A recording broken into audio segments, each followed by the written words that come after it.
ಎಲಿಫ್ ಶಫಕ್ ರವರ the 40 rules of love ಅಂತೇಳಿ ಪುಸ್ತಕ ಬೆಸ್ಟ್ ಸೆಲ್ಲಿಂಗ್ ನಾವೆಲ್ ಅಂತೆ. ಟರ್ಕಿನಲ್ಲಿ ಈ ಆಥರ್ ಪುಸ್ತಕನ ತುಂಬ ಓದ್ತಾರಂತೆ.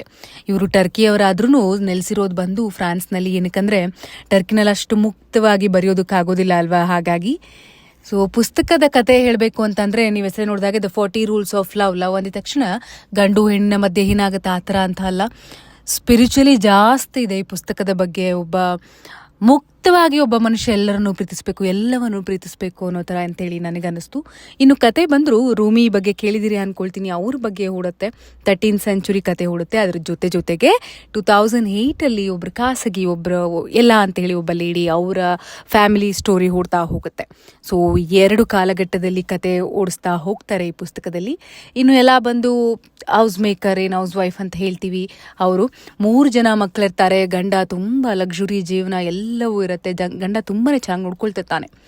ಆದರೂ ಎಲ್ಲಾಗೇನೋ ಒಂದು ಮಿಸ್ ಆಗ್ತಾ ಇದೆ ಲೈಫಲ್ಲಿ. She is not happy.